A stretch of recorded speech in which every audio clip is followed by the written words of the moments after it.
Okay, तो आज जिस चैप्टर का हम रिवीजन करने वाले हैं वो अध्याय नंबर 4 अष्टांग हृदय का रोगानुत्पादनीय अध्याय। रोगानुत्पादनीय अध्याय भी पहले 4 अध्याय जो हैं उसी के लेवल में आता है। पहले 4 अध्याय स्वस्थ आदमी को स्वस्थ रखने के लिए बताए गए हैं। चरक में भी पहले 4 अध्याय जो हैं सूत्र स्थान के, उनको स्वस्थ चतुष्क बोला गया है। स्वस्थ चतुष्क मतलब 4 ऐसे अध्याय जो स्वस्थ आदमी के लिए हैं। ओके, ये स्वस्थ चतुष्क क्यों बताया जाता है? क्योंकि आयुर्वेद का जो प्रयोजन है वो सबसे पहले ये है कि स्वस्थस्य स्वास्थ्य रक्षणम आतुरस्य व्याधि परिमोक्षः बाद में। तो पहले स्वस्थ आदमी को स्वस्थ रहने में मदद करो, बाद में आतुर आदमी को अपने रोग से मुक्त होने में मदद कीजिए। तो रोगानुत्पादनीय अध्याय पहले 4 स्वस्थ वाले अध्याय का आखिरी अध्याय है। रोगानुत्पादनीय में जैसे ऋतुचर्या में ऋतुचर्या के बारे में लिखा है, दिनचर्या में दिनचर्या के बारे में लिखा है। आयुष कामी अध्याय में आयुष की कामना करने के लिए कौन कौन से कंसेप्ट्स आपको पता चाहिए, आयुष क्या है, आयुर्वेद क्या है, उसके अंग क्या है, वो सब लिखा है। वैसे ही रोगानुत्पादनीय अध्याय में सबसे ज्यादा फोकस उनका वेगों पे है। वेग मतलब शरीर से बाहर निकलने वाले या उमड़े हुए ऐसी चीजें जो शरीर अपने आप से बाहर फेंकना चाहता है या शरीर जिसकी कामना करता है कि वो बाहर फेंक दिए जाए। तो द कंसेप्ट ऑफ वेग, वेग का कंसेप्ट 3 है। एक मतलब उदीरण, उदीरण मतलब कोई ऐसी चीज जो बहुत जोर से बाहर आई रही है या जिसकी बहुत जोर से तलब लगी है। तो उदीरण मतलब जैसे नींद, नींद की क्या लगती है? तलब लगती है। लेकिन उल्टी की क्या लगती है? उल्टी का वेग आता है, मतलब बहुत जोर से निकल जाता है। प्रवृत्ति उन्मुख, प्रवृत्ति उन्मुख का मतलब है कि जो ऑलरेडी जिसकी प्रवृत्ति चालू हो गई है, जैसे नींद आने में झपकी आ जाती है या उल्टी आने में पहले मिचली आती है, मिचली आती है, तो ये प्रवृत्ति उन्मुख और अपने स्थान से निकली हुई, अपने स्थान से निकली हुई। तो जैसे वात है तो अधोवात का स्थान कहाँ है? पक्वाशय में है। अपने स्थान से निकला हुआ वात ये अधोवात हो गया। अपने स्थान से निकला हुआ ऊर्ध्ववात ऊर्ध्ववात हो गया। अपने स्थान से निकली हुई छींक छींक हो गई। अपने स्थान से, इसमें से कुछ चीजें हैं जैसे नींद है, क्षुधा है, तृषा है, ये स्थान से नहीं निकलते क्योंकि इनका कोई स्थान होता ही नहीं है, लेकिन वो प्रवृत्ति उन्मुख होते हैं या उसमें उदीरण होता है, बहुत जोर से तलब लगती है। वेग के उन्होंने 2 प्रकार बताए हैं, अधारणीय वेग और धारणीय वेग। अधारणीय वेग जो है वो शारीर वेग है और धारणीय वेग जो है वो मानस वेग है। अधारणीय वेग जो है वो शारीर वेग है, धारणीय वेग जो है वो मानस वेग है। मतलब क्या है? मन की वृत्तियां जो हैं उनका हमको धारण करना चाहिए। मन की वृत्तियां कौन कौन सी है? जैसे लोभ है, राग है, उसके बाद ईर्ष्या है, तो ये धारणीय वेग है सब। अधारणीय वेग कौन से हैं? अधारणीय वेग उन्होंने 13 बताए हैं। वेगान न धारयेत वेगान न धारयेत, वात, वात में ऊर्ध्ववात भी आ गया, अधोवात भी आ गया। So farting is also one, belching is also one. तो वात, विट, विट मतलब स्टूल्स, मूत्र मतलब यूरिन, क्षव मतलब स्नीजिंग, त्रुट मतलब तृष्णा, क्षुधाम मतलब हंगर, निद्रा मतलब स्लीप, कास मतलब कफ, श्रम श्वास मतलब ब्रेथ, जृंभा, ब्रेथ मतलब पैंटिंग, जो दम लगता है वो, जृंभा मतलब यॉर्निंग, अश्रु मतलब टीयर्स, छर्दी मतलब वॉमिट और रेतस मतलब इजैक्यूलेट। तो ये 13 अधारणीय वेग उन्होंने बताए हैं। अगर आप इन सब वेगों का एक जनरलाइज्ड फीलिंग देखें तो फार्टिंग, स्टूल्स, यूरिन, स्नीजिंग, कफ, ब्रेथ, यॉर्निंग, टीयर्स, वॉमिटिंग और इजैकुलेट, ये जो 9 वेग हैं, ये जो 10 वेग हैं, ये 10 वेगों में मसल कॉन्ट्रैक्शन होता है। ये 10 वेगों में मस्कुलर कॉन्ट्रैक्शन होता है। किस में नहीं होता? हंगर, स्लीप और थर्स्ट। तो ये 3 वेग छोड़ेंगे तो बाकी सभी वेगों में एक्यूट मस्कुलर कॉन्ट्रैक्शन होता है और इसीलिए इस मसल्स में क्रैम्प नहीं आए, या फिर इस मसल, बेसिकली मसल में क्रैम्प कौन पैदा करता है? वात पैदा करता है। तो वात, अगर क्रैम्प आ गया तो वात बढ़ गया, तो ये सभी वेग जो हैं ये वात को बढ़ाने वाले हैं। अब चलते हैं हंगर, थर्स्ट और स्लीप पे। स्लीप सबको पता है कफ बढ़ाती है, तो अगर स्लीप नहीं लिया जाए तो कफ कम हो जाएगा, इसका मतलब अपने गुण से वात बढ़ जाएगा। Same is the case with hunger. Hunger, अगर भूख लगती है, हम खाना खाते हैं तो क्या होता है, वात कम हो जाता है। भूख भूख के बाद पहला, मतलब खाने के बाद पहला बढ़ने वाला काल कौन सा है, कफ का काल है। तो अगर भूख हम वैसे ही रखें तो कफ बढ़ेगा नहीं, कफ कम हो जाएगा, और जिसकी वजह से वात बढ़ जाएगा। सिमिलरली थर्स्ट, पानी पीने से क्या होता है, कफ बढ़ जाता है। तो जो बाकी तीन है ये कफ से रिलेटेड है, कफ के क्षय से। लेकिन बाकी जो 10 हैं वो मस्कुलर कॉन्ट्रैक्शन से रिलेटेड है, जिसमें मसल्स कॉन्ट्रैक्ट होके वेग बाहर आता है। तो इसीलिए हंगर, स्लीप और थर्स्ट ये उदीरण और प्रवृत्ति उन्मुख में आएंगे, जबकि बाकी जो तीन हैं, बाकी जो 10 हैं, इनमें अपने स्थान से निकल जाना भी आएगा। रिटेंशन ऑफ ऊर्ध्व एंड अधोवात, अगर ऊर्ध्ववात का रिटेंशन करें और अधोवात का रिटेंशन करें तो क्या क्या होता है। ऊर्ध्ववात की रिटेंशन से, मतलब बेल्चिंग के रिटेंशन से अरुचि, कंप, उर अवरोध, आधमान, कास और हिक्का होता है। जबकि अधोवात के रिटेंशन से गुल्म, उदावर्त, कोष्ठशूल, क्लम, मलमूत्र का अवरोध, अग्निदुष्टि और हृदय के व्याधियां होती है। तो अधोवात पे अगर आप जाएंगे तो डायफ्रम के नीचे वाले सब सिम्टम्स है। ऊर्ध्ववात पे अगर आप जाएंगे तो डायफ्रम के ऊपर वाले सब सिम्टम्स है। तो गुल्म, गुल्म अपियर्स, गुल्म मतलब पेट में क्रैम्प आ जाना। गुल्म, उदावर्त, पेट में बहुत सारी हवा भर जाना। कोष्ठशूल, हवा क्यों भरती है, बिकॉज मस्कुलर कॉन्ट्रैक्ट, क्रैम्प आता है तो आगे मस्कुलर कॉन्ट्रैक्शन नहीं होता। कोष्ठशूल, मसल क्रैम्प आने से कोष्ठ में दर्द होता है। क्लम, कोई भी चीज करने की इच्छा नहीं होती। पेट में जब किसी के बहुत सारा दर्द है तो कुछ भी चीज करने की इच्छा नहीं होती। मलमूत्र का अवरोध, ये भी क्यों होता है, बिकॉज मसल्स क्रैम्प हो जाते हैं तो मसल बोलते हैं अब हम कोई काम नहीं करेंगे, नेशन वाइड स्ट्राइक। अग्निदुष्टि, जब आगे वाला चीज ही नहीं निकलेगा तो, मतलब जो बाहर निकलना है वो निकलेगा ही नहीं, भले वो वात हो, मल हो, मूत्र हो, तो आगे इच्छा ही नहीं होगी खाने की। और हृदय व्याधि, बिकॉज ये हृदय व्याधि जो है इसका हृदय से कोई संबंध नहीं है, बिकॉज इंट्रा एब्डोमिनल प्रेशर बढ़ जाता है तो डायफ्रम ऊपर की तरफ बढ़ जाता है और जिससे चेस्ट में भी प्रेशर बढ़ जाता है, तो हृदय में थोड़ा सा हैवीनेस लगता है। अब आप ऊर्ध्ववात में देखें, ऊर्ध्ववात में सब एब्डोमेन के ऊपर, डायफ्रम के ऊपर वाले सिम्टम्स है। अरुचि, कंप, कंप कहाँ पर, छाती में या ऊपर हाथ पांव में। उर में अवरोध, क्यों, क्योंकि डायरेक्टली उर में ही प्रेशर बढ़ा हुआ है। आधमान, आधमान किस लिए होता है, पेट फूला इसलिए लगता है क्योंकि अब डायफ्रम पे ऊपर से प्रेशर आ रहा है। कास, कास क्यों आता है, कास और हिक्का इसीलिए आती है क्योंकि वहां के मसल्स इरिटेट हो जाते हैं। The whole coast is full of muscles and ligaments which you must have seen in the anatomy lecture। इसीलिए थोड़ा बहुत एनाटॉमी सीखने के लिए मैं भी बार बार लेक्चर में आता रहता हूँ। अब ट्रीटमेंट, ट्रीटमेंट में अगर सब सब रोगों की ट्रीटमेंट जो है उसमें मैंने पहले ही बता दिया था लास्ट टाइम कि स्नेहन और स्वेदन, क्योंकि स्नेहन और स्वेदन जो है ये वात शामक चीजें हैं और इसमें वात बढ़ा हुआ है, तो आप किसी भी वेग के इसमें स्नेहन, स्वेदन, वातनाशक भोजन, उष्ण जलपान, बस्ती आराम से लिख सकते हो।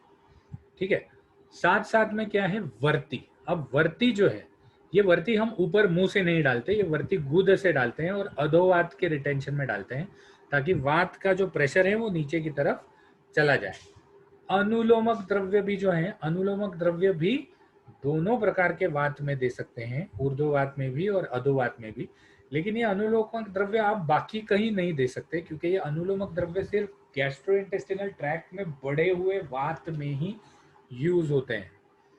उसके बाद उन्होंने कहा कि ऊर्ध्ववात का जो रिटेंशन है उसमें हिक्का के जैसी ट्रीटमेंट आप अलग से कर सकते हैं। तो ये हमारा पहला हो गया ऊर्ध्ववात। Now we come to the next, that is retention of मल। अब मल को रिटेन करेंगे तो क्या हो जाएगा, जो भी रेक्टम के कॉन्ट्रैक्शन के लिए जितने भी मसल्स हैं वो स्ट्राइक कर देंगे। अब यहाँ पर प्रतिश्याय और शिरशूल, ये मैंने लास्ट टाइम भी बताया था कि ये क्यों आते हैं मुझे नहीं पता। प्रतिश्याय का तो बिल्कुल भी नहीं बता सकता। शिरशूल में ये जरूर है कि बहुत टाइम ऐसा होता है कि हम जो चीज़ें शरीर से बाहर डालनी है वो शरीर में अंदर रह जाने की वजह से सभी कभी कभी उनका रीअब्जॉर्प्शन चालू हो जाता है, और ये टॉक्सिन्स ब्लड में रीअब्जॉर्ब होने से शिरशूल ज़्यादा चालू हो जाता है, because your brain is the first organ to get those dose of toxins. प्रतिशय का मैं नहीं बता सकता, लेकिन प्रैक्टिकली ये दिखता है। अब मेरे पास मतलब मैं जब बीएमएस में था तो मैं जिनके पास आयुर्वेद पढ़ने जाता था, तो वो जीर्ण प्रतिशय में बहुत सारी मतलब बहुत सारे दिन अगर प्रतिशय चालू है, जीर्ण प्रतिशय, तो उसमें वो इंटेस्टाइन को साफ करने के लिए काढ़ा देते थे जिससे प्रतिशय ठीक हो जाता था। तो बहुत टाइम वो कहते थे कि भाई ये सब जो है ये जीर्ण प्रतिशय का मेन कारण जो है वो लार्ज इंटेस्टाइन में है, लेकिन ऐसा कोई साइंटिफिक एविडेंस तो मुझे कभी मिला नहीं है, दिखा नहीं, but practically it is seen. उदावरत, पेट में बहुत सारा गैस भर जाना और ऊपर की तरफ होना। परिकर्तिका, परिकर्तिका मतलब गुद भाग में काटने जैसी पीड़ा। कभी अगर आपने, आई होप कभी किसी को ना हो, लेकिन बहुत साल पहले मैं एक बार बालाजी गया था, तिरुपति बालाजी। वहाँ पर मतलब टॉयलेट के लिए बहुत बड़ी लाइन थी और मुझे बहुत जोर से आई थी, तो उस टाइम पे जो मैंने मल का अवरोध किया है, उस टाइम पे मैंने परिकर्तिका को लिटरली एक्सपीरियंस किया है। परिकर्तिका मतलब गुद में काटने जैसी पीड़ा होती है, काटने जैसी। कारण यह है कि मसल खुल रहा है, the sphincter is opening and you are trying to close it. नहीं, अभी नहीं, अभी करो इंतजार। तो you are trying to close it. तो ये जो मसल के दोनों ओपनिंग और क्लोजिंग में जो ये मतलब नर्वस स्टिमुलस का ये हो जाता है, उससे वो नर्व इरिटेट होके जितना परिकर्तिका का लक्षण, अधोवात के धारण के लक्षण आ जाते हैं, क्योंकि जब आप मल पास नहीं करते तब आप अधोवात भी पास नहीं करते। तो अधोवात के धारण के लक्षण रिटेंशन ऑफ मल में आ जाते हैं। साथ ही साथ हृदय व्यथा। अब हृदय व्यथा यहाँ पर एक तो कारण ये है कि ऊपर की तरफ उदावर्त हो रहा है, इसलिए प्रेशर। सेकेंड इज, जैसे वेगल स्टिमुलेशन हृदय को लगता है वैसे ही वेगल स्टिमुलेशन मल को लगता है। तो शायद ये एक कारण हो सकता है कि इसमें हृदय का व्याधि बताया गया है। मैं जिनके पास आयुर्वेद में पढ़ने को जाता था, वो हर हार्ट के पेशेंट को नित्य विरेचन देते थे। नित्य मतलब 4-5 जुलाब हो इतना नहीं, लेकिन एक जुलाब रोज होना चाहिए, एक जुलाब रोज होना चाहिए। तो या तो गंधर्व के देते थे या एरंड स्नेह देते थे। कारण ये है, उनका कहना यह था कि हृदय से एक बार प्रेशर अपना पेट से एक बार प्रेशर चला गया ना, तो उस दिन हार्ट अटैक नहीं आएगा, ऐसा उनका कहना था। हाँ, भले दूसरे दिन प्रेशर बिल्टअप हो गया तो दूसरे दिन हार्ट अटैक आ सकता है, लेकिन जिस दिन प्रेशर चला गया उस दिन हार्ट अटैक नहीं आएगा। आज की तारीख में भी माधव बाग के बहुत सारे क्लिनिक्स, मतलब महाराष्ट्र में बहुत सारा माधव बाग फैला हुआ है जो हृदय डिसीजेज में बहुत अच्छा काम कर रहा है। और उन्होंने तो पेपर्स भी पब्लिश किए हैं कि हृदय व्याधि में विरेचन देना बहुत अच्छा है, and they have correlated it with all allopathic parameters. तो अब मल के रिटेंशन में या मल रह जाएगा तो क्या हो जाएगा, मल में से पानी एब्जॉर्ब होता जाएगा और एब्जॉर्ब होने से मल कड़क हो जाएगा। तो इसीलिए ट्रीटमेंट रिटेंशन का क्या है, सबसे मेन मल भेदन, मतलब जोर से जुलाब आना चाहिए, ऐसे कोई दवा दे दो। ऑयल मसाज और सुडेशन, मैंने इसके पहले भी बताया था, ये दो जो है अभ्यंग और स्वेदन, ये दोनों जनरलाइज्ड बात को कम करने के लिए हैं। उसके बाद बस्ती भी आप दे सकते हैं, क्योंकि स्थान से रिलेटेड है। बस्ती जो है वो पक्वाशय से रिलेटेड है, तो स्थान रिलेटेड ट्रीटमेंट बस्ती दे सकते हैं। अवगाह दे सकते हैं, टब बात, ताकि टब में बैठे हुए अधोभाग एब्डोमेन का नीचे वाला हिस्सा उसको स्वेदन हो जाए। और साथ ही साथ वर्ती मतलब सपोजिटरी आप डाल सकते हैं। वर्ती में सब इरिटेंट चीजें, मतलब एक सीवियर मल परगेशन ऊपर से देते हैं ओरली, और एक सीवियर इरिटेटिंग वर्ती देते हैं नीचे से, गुद भाग में डालते हैं। यहाँ मैंने वर्ती डालने वाला पिक्चर बता दिया है, जिसमें एक उंगली से वो वर्ती आप रेक्टम में पुश कर रहे हो। अब मल के बाद आता है रिटेंशन ऑफ मूत्र। तो मूत्र में कौन कौन सी चीजें आती हैं, यूरेथ्रा आता है, ब्लैडर आता है, यूरेटर आता है, किडनी आती है। तो मूत्र को अगर रिटेन करके रखें तो क्या होता है, सबसे मेन मतलब जैसे वहां पर गुद में परिकर्तिका होती है, वैसे यहाँ पर पेनिस में पेन होता है, मेड्रशूल होता है. Not only penis, this is basically urethral pain और पेन इन द स्फिंक्टर. तो this can happen only also in female. तो इसका यह मतलब नहीं है कि सिर्फ मेल्स में ही पेनिस होता है तो पेनिस में ही पेन होगा, नहीं. यूरेथ्रल पेन और द स्फिंक्टर पेन में happen in females also, because that is a pen in the sphincter. जैसे एनल स्फिंक्टर में हुआ था मल में, वैसे ही यूरेथ्रल स्फिंक्टर में मूत्र के रिटेंशन में होता है. उसके बाद because the nerves are same, you will get pelvic pain, inguinal pain, and this pain may even flow up to your thighs, not only in the pelvis but also your thighs because the nerves are the same. और अश्मरी, precipitation हो जाता है urine का तो अश्मरी हो जाती है. और अंगमर्द सेम जैसे क्लम था, इसमें क्लम और अंगमर्द नियरली सेम ही है. अंगमर्द में दर्द होता है, क्लम में दर्द के वजह से आने वाला थकान. तो जैसे पेट में दर्द होता था वैसे ही यहाँ पर पूरे शरीर में दर्द होता है. अब मूत्र के रिटेंशन में सिंपल है, अवपीड़ कल्पना. अवपीड़ मतलब भोजन के आसपास, भोजन पूर्व घृतपान करना अवपीड़ है. पूर्व और बाद में मतलब भोजन को घृत में बांध देना, भोजन को घृत में बांध देना, इसी में अवपीड़ नाम का एक नस्य भी आता है. और यहाँ पर जो है भोजन को घृत में बांध देना, तो भोजन के पूर्व भी घृतपान और भोजन के अपरांत भी घृतपान करना, ये मूत्र का है. कारण मूत्र जो है वो उत्पन्न कैसे होता है भोजन में. एलोपैथी कहता है कि मूत्र जो है वो किडनी में उत्पन्न होता है, जबकि आयुर्वेद कहता है कि मूत्र जो है वो इंटेस्टाइन में उत्पन्न होता है. अब यहाँ पर एलोपैथी या आयुर्वेद इसमें अलग अलग ये क्यों दिए हों, तो कारण ये है कि मूत्र की जो उत्पत्ति है, the nitrogenous waste products which are formed in the intestine, they are just filtered in the kidney. They are not made in the kidney, they are filtered in the kidney. तो दोनों भी अपने अपने जगह पर सही है. अगर बनेंगे ही कम तो किडनी पे प्रेशर कम आएगा, तो किडनी जितनी भी कंडीशन में फंक्शन कर रही है फिल्टर अच्छी तरह से काम कर सकेगी. और अगर फिल्टर ही नहीं होंगे तो यहाँ पर जो थोड़े प्रमाण में या नॉर्मल प्रमाण में भी बनने वाले हैं वो भी आगे जाके ठीक तरह से फिल्टर नहीं होंगे. तो मेरे हिसाब से तो both are equally true. You मतलब एलोपैथी वाले हंसते हैं कि अरे यार इंटेस्टाइन में कभी मूत्र तैयार होता है क्या, नहीं, दैट इज राइट. इंटेस्टाइन में नाइट्रोजनस वेस्ट प्रोडक्ट्स तैयार होते हैं. तो ये वेस्ट प्रोडक्ट्स कम करवाने के लिए, वेस्ट प्रोडक्ट्स कम करने के लिए मूत्र रिटेंशन वाले इसमें, या मूत्र की क्वांटिटी बढ़ाने के लिए, मूत्र की क्वांटिटी बढ़ाने के लिए अवपीड़ कल्पना देते हैं. साथ ही आप पानी ज्यादा पीने को बोल सकते हैं और स्नेहन स्वेदन वगैरह जो है वो आप मूत्र में भी दे सकते हैं. फिर क्षव, क्षव मतलब छींक. तो छींक में आपको मैंने लास्ट टाइम भी बताया था कि जब आप छींकते हैं तो एक 40 वॉट का बल्ब 4 से 6 सेकंड तक जल जाएगा, इतनी एनर्जी बाहर डालते हैं. 40 वॉट का बल्ब 4 से 6 सेकंड तक जल सकता है, because the wind which is coming out, छींक में जो हवा आ रही है that is somewhere around 150 to 300 miles per hour. So you are actually taking out a mini tornado. You are actually taking out a mini tornado. तो इस mini tornado के लिए आप सोचो diaphragm, chest muscles, upper abdominal muscles, diaphragm, chest muscles और आपका palette के और इस सब के मसल जो हैं वो कितने जोर से कॉन्ट्रैक्ट होते होंगे.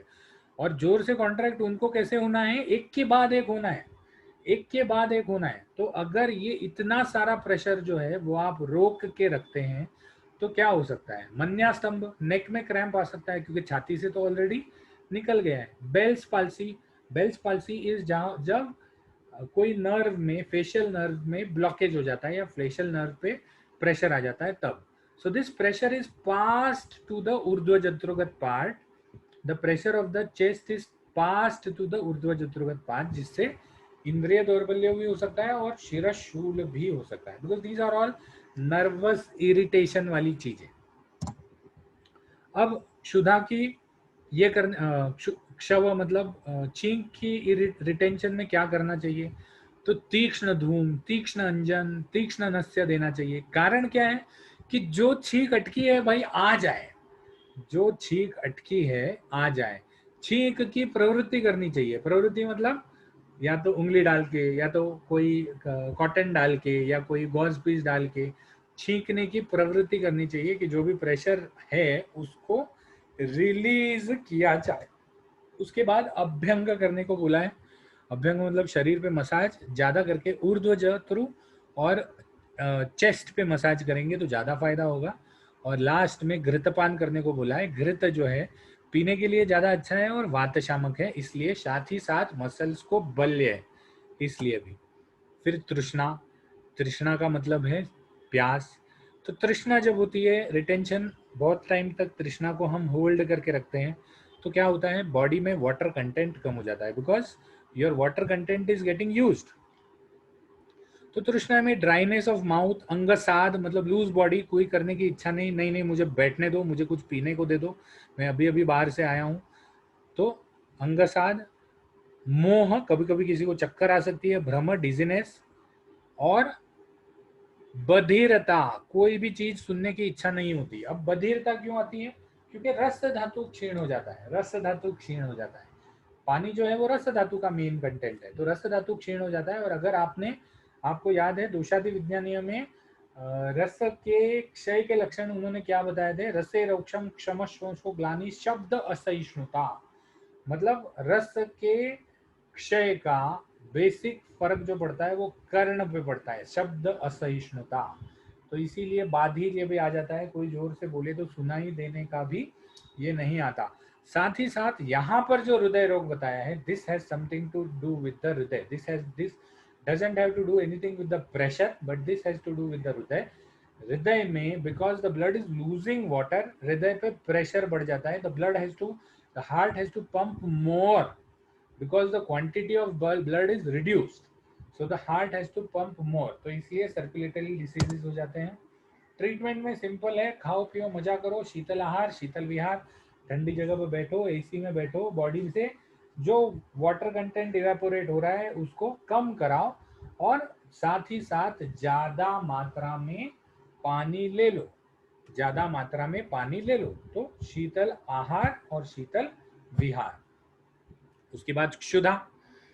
ये जो आदमी है, ये इसका फोटो मैंने इसलिए लिया है क्योंकि मेरा एक दोस्त है चेतन देशमुख, उसके जैसा दिखता है। तो रिटेंशन ऑफ क्षुधा, क्षुधा इज हंगर। अंगभंग, अंगभंग मतलब बॉडी में पेन होता है। अरुचि, एनोरेक्सिया, कुछ खाने की इच्छा नहीं होती। कभी क्षुधा का वेग अवरोध करके देखो, अगली बार खाने की इच्छा नहीं होती। तो कार्श्य, because your body is using the fat deposits which are there. तो कृश, कार्श्यता आ जाती है, भ्रम आ जाती है, चक्कर आ जाती है, which is a very common symptom. जब खाना नहीं खाते तो भ्रम आना चालू हो जाता है। और उदरशूल, उदरशूल तब होता है जब बहुत समय आप अपनी क्षुधा को कंट्रोल कर लेते हैं, because the acid which is coming at that particular time digest the inner layers of the stomach, digest the inner layer of the stomach. तो तीसरा लेयर डाइजेस्ट करने के बाद चौथे लेयर से जैसे ही नर्व एंडिंग्स चालू हो जाती हैं स्टमक में, वैसे उनको इरिटेशन आ जाता है, तो उदरशूल होना चालू हो जाता है। ट्रीटमेंट सिंपल है, हल्का पचने वाला और स्निग्ध भोजन और अल्प अल्प प्रमाण में आहार। क्योंकि अरुचि आ गई है, अरुचि आ जाने के बाद उस अग्नि की वृद्धि करवाना जरूरी है। तो एकदम से बहुत सारा खाना दे दिया तो अग्नि और कम हो जाएगी। जैसे यज्ञ में हम बहुत सारी लकड़ियां डाल देते हैं तो क्या हो जाता है, यज्ञ बुझ जाता है। तो इसलिए थोड़े थोड़े मात्रा में लघु, हल्का, उष्ण, गरम गरम और स्निग्ध, खूब सारी तेल तूप वाला। आयुर्वेद ने कहीं भी तेल या घी को कम करने के लिए नहीं बोला है। तो लेकिन घी मतलब कौन सा, घर पे बनाया हुआ अच्छी क्वालिटी का घी होना चाहिए, अमूल अमूल का नहीं। ठीक है। तो स्निग्ध भोजन, लघु उष्ण, क्यों? क्योंकि इसमें कार्श्य को दूर करना एक मेजर ट्रीटमेंट है, और बेसिकली अग्नि को बढ़ा के नॉर्मलाइज करना, ये दो चीजें जरूरी हैं। रिटेंशन ऑफ निद्रा, मिस्टर बीन्स मेरे बच्चों को बचपन में बहुत अच्छा, मतलब बहुत पसंद था। निद्रा रिटेंशन, नींद को ये करने के लिए, नींद का रिटेंशन करने के बाद शिरो गौरव, सर भारी हो जाता है। अक्षी गौरव, आंखें भारी हो जाती है, जो बताया ही है। आलस से बहुत सारी थकान आ जाती है, जुरुम्भा, बार बार जुरुम्भा आती है, और अंगमर्द, अंगमर्द और मोह, मोह मतलब झपकी, बॉडी पेन नहीं झपकी, और अंगमर्द मतलब बॉडी पेन, तो शरीर दर्द करता है और झपकी आती है। ट्रीटमेंट, सुख निद्रा, अच्छे मात्रा में सो जाओ, अच्छी मात्रा में अच्छी तरह से निद्रा ले लो, और संवाहन, संवाहन मतलब हल्का हल्का मसाज। कभी कभी हम मम्मी को कह देते ना कि माँ मुझे नींद आ रही है, थोड़ा सा मसाज कर दो ना सर, तो या तो मम्मी या तो बीवी, ये दो चीज़ें करते हैं। तो संवाहन, ताकि लोकल सर्कुलेशन बढ़ जाए, शांति आ जाए और निद्रा आ जाए। इसके बाद हम ये वाला करते हैं कास, फिर हम रुक जाते हैं। कास वृद्धि, कास को रोकने से कास की वृद्धि हो जाती है, ज्यादा मात्रा में कास आना चालू हो जाता है। ब्रेथलेसनेस हो जाता है, ब्रेथलेस हो जाता है क्योंकि जो चीज को शरीर बाहर फेंकने का कोशिश कर रहा है वही चीज आप अंदर रखने का कोशिश कर रहे हो। अरुचि, एनोरेक्सिया, एनोरेक्सिया डायरेक्टली अग्नि से रिलेटेड नहीं है, लेकिन यहाँ पर एनोरेक्सिया जो आता है वो बेसिकली यहाँ पर आने वाली इरिटेशन या कास वृद्धि से आता होगा। शोष, ट्यूबरकुलोसिस, हिक्का, हिकअप, क्योंकि आप कास को रोक रहे हो तो डायफ्राम ज़्यादा इरिटेट हो जाता है। और हृदय रोग, यहाँ पर भी जो हृदय रोग है that it relates directly to the heart, तो हृदय रोग। ट्रीटमेंट, कासनाशक चिकित्सा। Once again I am not trying to propagate कॉफलेट, कॉफलेट छोड़ के और भी बहुत सारे अच्छे अच्छे कफ के प्रोडक्ट्स हैं। तो कासनाशक चिकित्सा, कास अध्याय में हमने जो चिकित्सा बताई है वो सब, कास अध्याय में क्या क्या चिकित्सा बताई है वो भी बता देता हूँ। कास अध्याय में बेसिकली जो चिकित्सा है वो या तो अनुलोमक चिकित्सा है, या तो कास को शांत करने के लिए चिकित्सा है, जैसे पुनर्ना नहीं सॉरी पुष्कर मूल है, या शुंठी है, या आम को नष्ट करने के लिए चिकित्सा है, बेसिकली कफ को कम करने के लिए चिकित्सा है। तो ये सब चिकित्साएं जो है वो कासनाशक चिकित्सा में आती है। So we have 5 minutes left, and what we will do is we will take the attendance.